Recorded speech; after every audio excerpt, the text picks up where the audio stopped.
चलिए। नमस्कार, TV 24 Bharat news के खास कार्यक्रम में आपका स्वागत है। आज हमारे साथ में है कैंट विधानसभा क्षेत्र से बसपा प्रत्याशी राजेश सिंह जी। उनसे हम जानेंगे कि कैसा जनसंपर्क उनका चल रहा है, कैसा रुझान जनता का इनके प्रति है।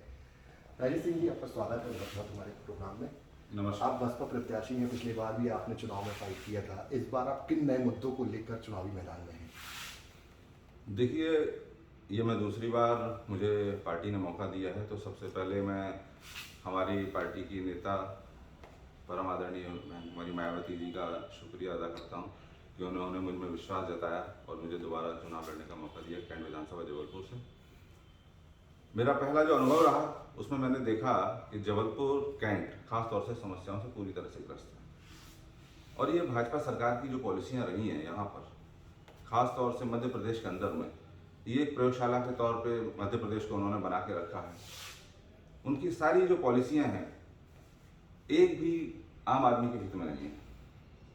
सिर्फ गरीब को और गरीब बनाया जा रहा है, अमीर अपने आप और अमीर से अमीर होता जा रहा है। जो बीच की जो खाई है वो बढ़ती चली जा रही है।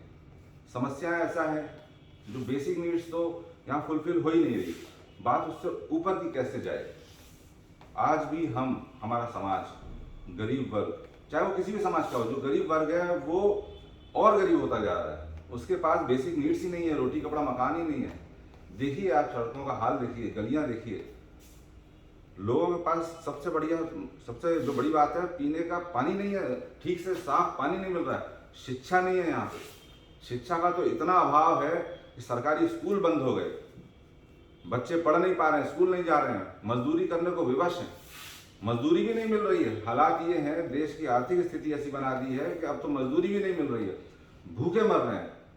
ये कैंट विधानसभा में बदलाव बहुत जरूरी है। यहाँ पे जो मौजूदा विधायक हैं 25 साल से जीतते आ रहे हैं, सरकार निरंकुश हो चुकी है। विधायक जो यहाँ के हैं, यहाँ के जो नेता हैं, उन्होंने बिल्कुल इस विधानसभा को भूल चुके हैं, भगवान भरोसे छोड़ दिया है। कोई काम नहीं हो रहा है, सिर्फ शोबाजी हो रही है, सिर्फ फोटो खिंचाते हैं, अपने जो खास उनके लोग हैं उनके बीच में जाते हैं और पोस्टरबाजी होती है। बड़े बड़े न्यूज़पेपर, बड़े बड़े जो मीडिया उनको खरीद रखा है। इसके अलावा यहाँ कोई काम नहीं है।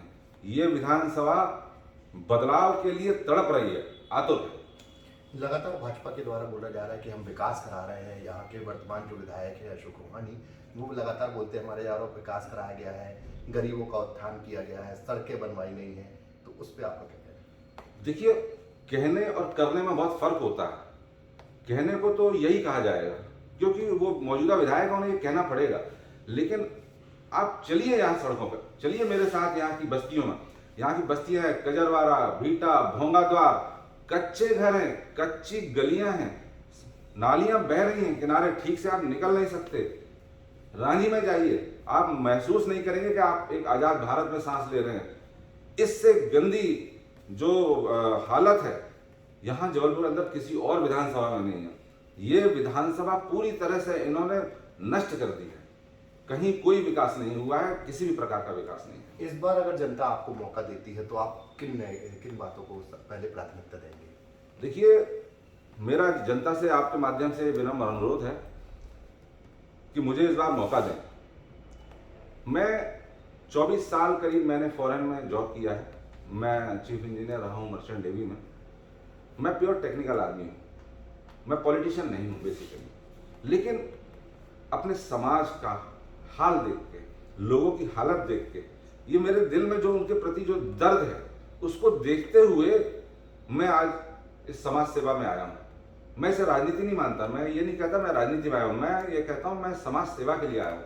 मुझे मौका दे, मैं जानता हूँ, मैंने दुनिया के देश घूमे हैं, 150 कंट्री से ज़्यादा मैंने देश घूमे हैं। मैं 24 साल से विदेश में हूँ। मैंने देखा है वहाँ सड़कें कैसे बनती हैं, लाइट की व्यवस्था कैसे होती है।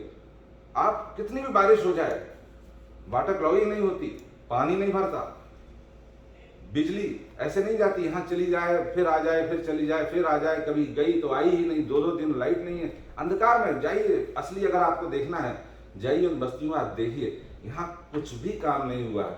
और अगर मुझे मौका मिला तो मैं उनको बताऊंगा कैसे काम किया जाता है, क्योंकि मैं टेक्निकल आदमी हूँ। एक तो मैं टेक्निकल बारीकियां भी जानता हूँ, ऊपर से मैंने विदेशों में देखा है कि वो फर्क क्या है और किस तरीके से काम होना चाहिए, किस तरीके से काम किया जा सकता है। हमारे चैनल के माध्यम से आप क्या संदेश देना चाहेंगे क्षेत्रवासियों को? आपके चैनल के माध्यम से मैं क्षेत्रवासियों से यही अपील करना चाहूँगा कि इस बार मुझे मौका दें इस विधानसभा में सेवा करने का, प्रदेश में बहुजन समाज पार्टी की सरकार बनाएं। ये जो सरकारें हैं 75 सालों से सिर्फ भाजपा और कांग्रेस ही यहाँ पे जीतती आ रही है। लोगों को ये समझना चाहिए कि सरकारें ऐसी बनाएं जिनको ये एहसास रहे कि हमें जनता कभी भी बदल सकती है। जब तक सरकारों को ये एहसास नहीं होगा कि हमें कभी भी बदला जा सकता है, वो इसी तरीके से निरंकुश व्यवस्था लागू करती रहेंगी और इसी तरीके से काम करती रहेंगी। उन्हें जनता की कोई परवाह नहीं है। बहुत ही एक आप सोचिए, एक घटना जो हुई हमारे यहाँ मध्य प्रदेश में, पिछली बार कांग्रेस की सरकार बनी, लोगों ने वोट दिया और भारतीय जनता पार्टी ने उन विधायकों को खरीद कर, ये छोटी घटना नहीं है, ये लोकतंत्र के ऊपर एक धब्बा है, ये हमारे मतदाताओं के वोटों का अपमान है, ये मतदाताओं का अपमान है। ये लोगों को समझना पड़ेगा कि ये हमारा अपमान है। जो वोट दिया हमने, उस वोट का अपमान है, लोकतंत्र का अपमान है। उनको खरीद लिया और ऐसी खरीद फरोख्त देश में पहली बार देखी। मतलब एक नंगा नाच हुआ पैसों का और सरकार बदल दी गई। उसके बाद क्या हुआ? जब उन्हें पता हो गया कि अब हमारी सरकार बन गई है, कोई सी काम की जरूरत ही नहीं है। क्या जरूरत है काम करने की? कहीं कोई काम नहीं, वापस वहीं के वहीं। अब हालात देखिए, भारतीय जनता पार्टी के खिलाफ इतना माहौल है कि इनको अपने केंद्रीय मंत्री विधानसभा चुनाव में उतारने पड़े हैं। 7 मंत्री मध्य प्रदेश में विधानसभा का विधायक का चुनाव लड़ रहे हैं। इससे पता चल जाता है इनकी हालत क्या है। पूरी तरह से भाजपा डरी हुई है और मध्य प्रदेश में ही इनकी सरकार जा रही है। ये आम जनता को पता है, अन्य पार्टियों को पता है और भाजपा को भी पता है कि इनकी सरकार जा रही है। सोचिए, ये मुख्यमंत्री जो 14 साल से हम मुख्यमंत्री हैं, इनको मुख्यमंत्री के तौर पे प्रोजेक्ट नहीं किया है। इससे ज्यादा शर्म की बात नहीं हो सकती इन मुख्यमंत्री के लिए। 14 साल का अगर काम किया होता तो सीना ठोक के भाजपा इनको मुख्यमंत्री के लिए प्रोजेक्ट करती। इनको मुख्यमंत्री के तौर पे प्रोजेक्ट नहीं किया गया क्योंकि इन्होंने कोई काम नहीं किया है। ये मुंह छुपा रहे हैं। इनके पास तो इस समय छुपने की जगह नहीं मिल रही है। भाजपा का सफाया तय है। भाजपा मध्य प्रदेश से जा रही है और इस बार बहुजन समाज पार्टी आ रही है। बहुजन समाज पार्टी के बिना कोई सरकार मध्य प्रदेश में नहीं बनेगी।